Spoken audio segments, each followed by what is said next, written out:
축하합니다. 인사합니다. 잘 되고 있습니다. 더 잘 될 것입니다. 더 인사합니다. 당신은 하나님의 택하신 자녀입니다. 인사하시기 바랍니다. 더 인사합니다. 그래서 가장 행복한 사람입니다.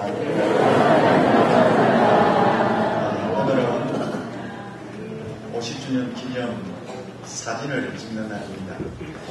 그래서 이렇게 자리를 많이 좀 앞으로 당겨서 앉았으면 좋겠다 해서 당겨 앉았습니다.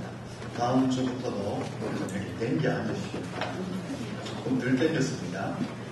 뒤에가 조금 자리가 조금 여유가 있고 조금 당겨졌는데 앞으로 계속 좀 이렇게 당겨 앉아 주셔야 됩니다. 그래야지 오시는 분들이 굉장히 편합니다.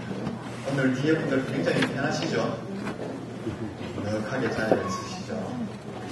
이렇게 하시면 되겠고, 오늘 얼굴을 보니까 다들 좀 고사시합니다. 사진 찍는다고 문자도 보내고 광고도 해서 그런가 다들 이쁘고 멋있게 오시는 것 같습니다. 그런 의미에서 한 번 더 아주 기분 좋도록 오늘 너무 이쁘고 멋지게 보입니다. 한번 인사하시기 바랍니다.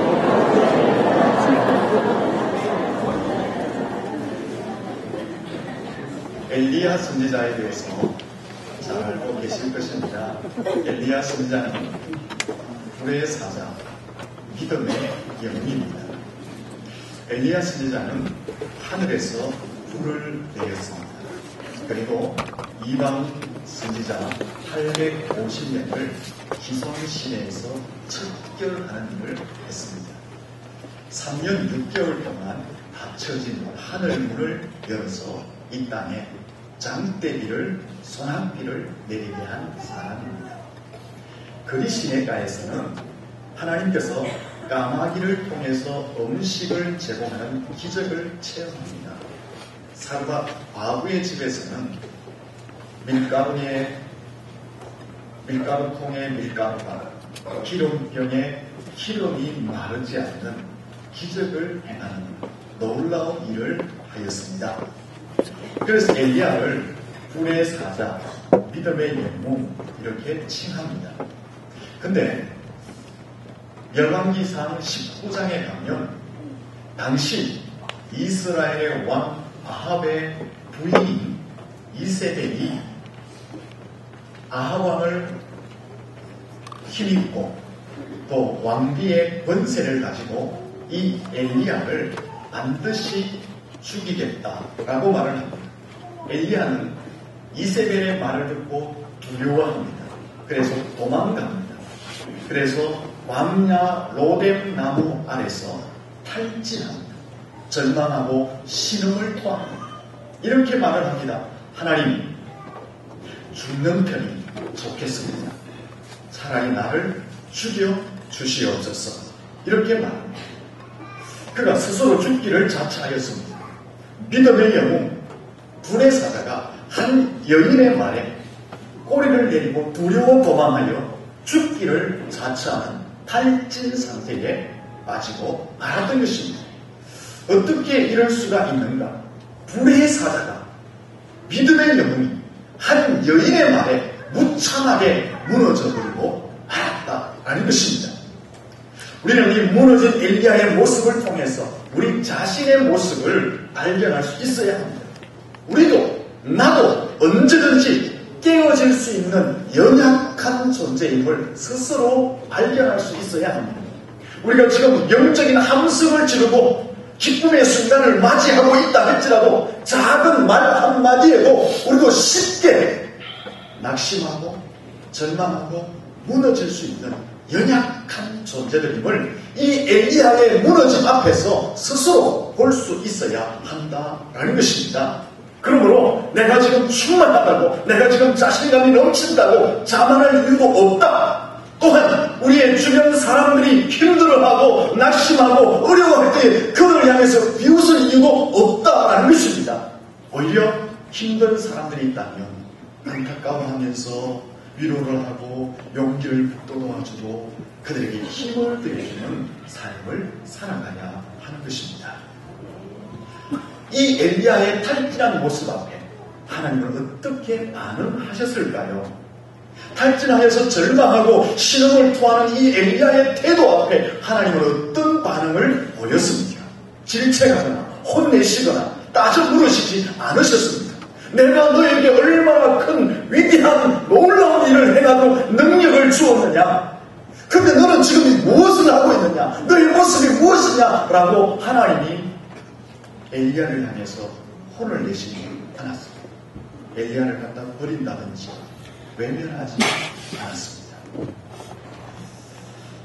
드라기야 19장 5절 이하에 보면은 하나님께서는 천사를 통해서 절망에 빠져 신음하다가 잠든 엘리야에게 따뜻한 손길로 어루만져 주십니다.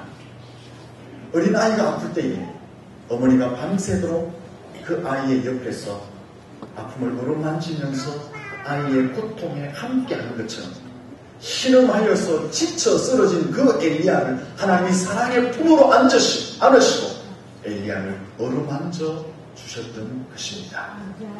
여기 하나님의 어루만지심은 단지 육체적인 접촉이 아닙니다.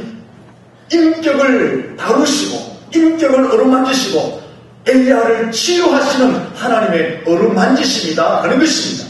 피곤한 육체와 또한 깨어진 영혼을 회복시켜 주시는 하나님의 어루만지심, 하나님의 치유하심이다 라는 것입니다. 사랑하는 성도 여러분, 하나님의 어루만지심이 여러분 인생 가운데 있기를 예수님 이름으로 축원합니다. 상하고 지친 영혼, 우리의 육체를 어루만지시는 그 하나님의 손길을 경험할 수 있기를 예수님 이름으로 축원합니다.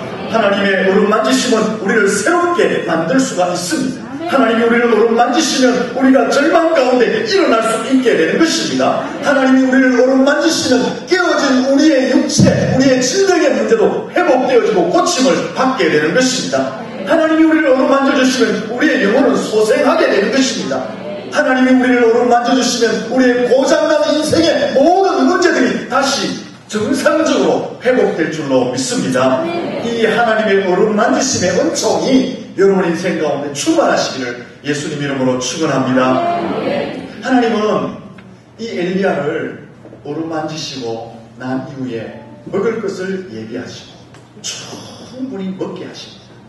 그 이후에 엘리야에게 다시 사명을 줍니다. 엘리야는 하나님의 어루만지심과 육체적 필요를 받고 사명을 확신한 다음에 다시 일어나게 됩니다. 그래서 영적으로 회복하게 되고 다시 믿음의 영혼이 되어서 그의 남은 인생을 하나님을 위해서 위대하게 살아가게 됩니다. 여러분, 이 엘리야의 이야기에서 어떤 하나님이 보이십니까? 엘리야의 이야기를 들으시면서 엘리야와 함께 하신 하나님이 어떤 하나님으로 보여지고 있느냐라는 것입니다.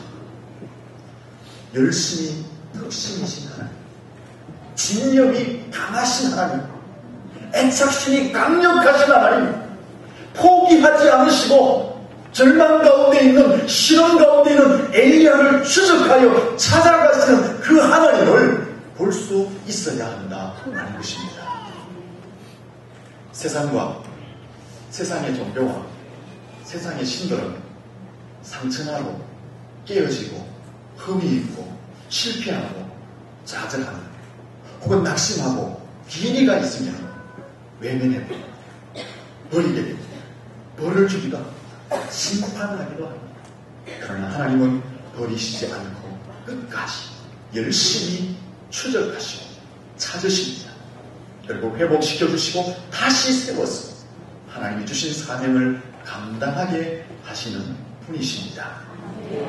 여인의 말 한마디에 두려워서 꼬리를 내리고 광야로 도망하여 로뎀나무 아래서 하나님 차라리 나를 죽여주시옵소서라고 신원하는 그 엘리야를 추적하여 다시 회복시키시고 다시 사명의 자리에 세우시고 위대한 일을 하게 하신 그 하나님을 보면서 우리가 무엇을 봐야 되느냐? 하나님의 열심, 하나님의 진명, 하나님이 끝까지 찾으셔서 다시 세우시는 그 포기하지 않으시는 하나님의 속성을 볼 수 있어야 하는 것입니다. 여러분, 이것이 세상과 기독교. 세상의 신과 하나님의 차이점입니다. 기독교는 어떤 종교인가? 하나님은 어떤 분이신가? 세상에 버림받은 존재, 험이 많은 사람, 죄가 많은 존재, 치명적인 상처와 아픔이 있는 존재, 실패하여서 바닥을 치는 존재들을 버리지 않으시고 끝까지 찾고 찾아내는 것. 때로는 기다리고 또 기다리고 인내하며 또 인내해 주신, 때로는 찾아가셔서 다듬으시기도 하시고, 때로는 빚으시기도 하시고, 때로는 깨어서 조각을 하시기도 하시고, 그래서 더 거룩하고 더 온전하고 더 새롭게 태어나서 하나님의 사람으로 살아가도록 만드는 종교가 기독교, 바로 그런 분이 하나님이시다라는 것입니다. 이 하나님을 체험할 수 있기를 축원합니다. 이 하나님의 열심이 오늘 우리를 이 자리에 있게 한 줄로 믿습니다. 사실 우리는 날마다 양 같아서 우리의 길을 가려고 많은 예를 쓰잖아요. 하나님의 뜻을 이루지 않고 내 뜻을 이루고 내 욕심을 이루기 위해서 우리는 양처럼 나의 길을 가려고 부단히 노력합니다. 그러나 하나님은 그러한 우리를 버리지 아니하시고 때로는 기다리시고 또 기다리시고 때로는 찾고 또 찾으십니다. 때로는 불러주시고 붙들어주시고 인내하여서 우리를 세우시는 분이십니다. 그 하나님의 열심이 오늘 우리가 이 자리에 있게 하시는 줄로 믿습니다.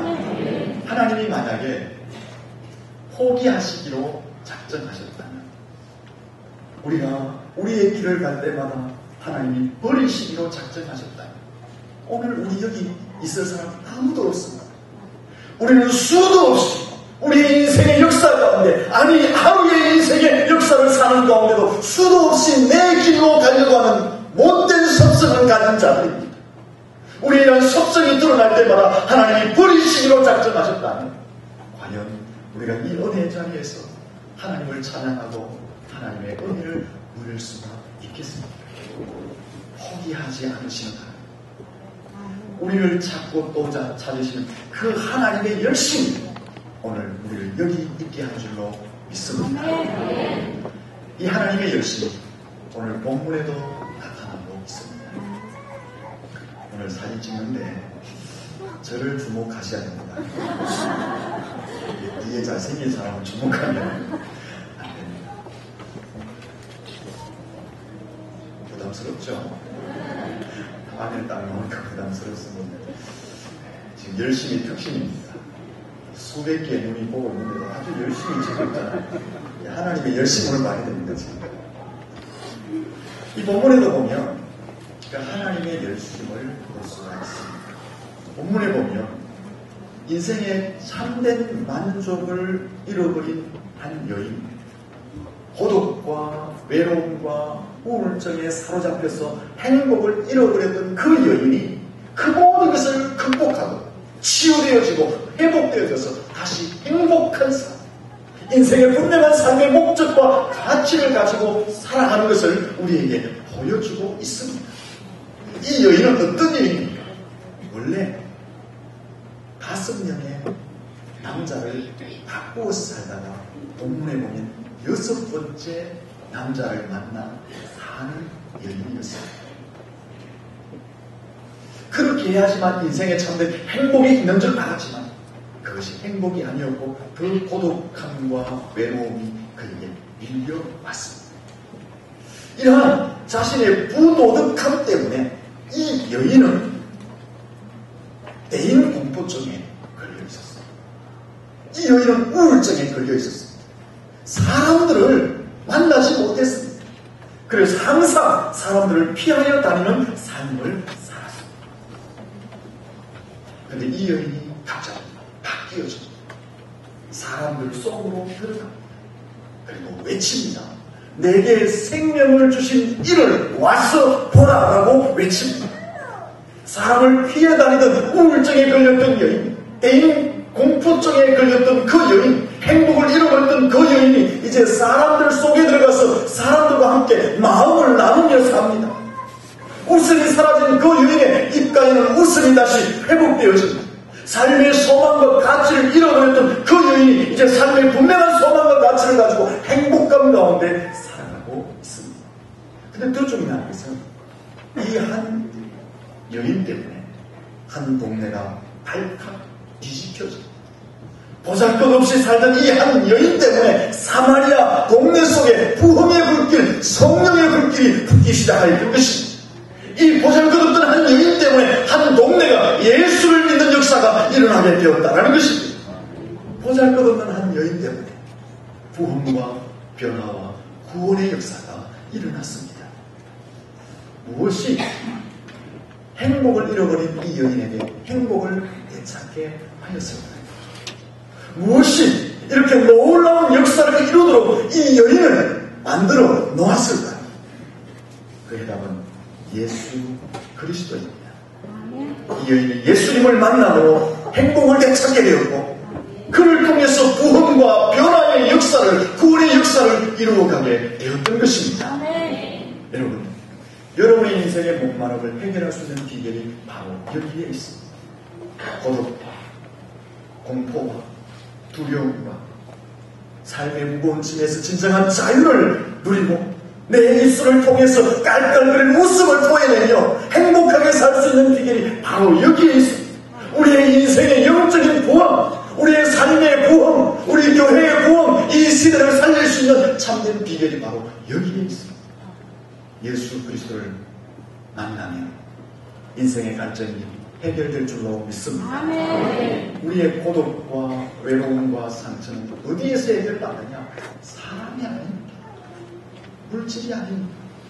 예수님 제대로 만날 때에 회복되는 줄로 믿습니다. 우리의 심령의 부흥, 영적인 부흥, 이 천도의 부흥, 이 나라의 부흥은 어디서 오느냐?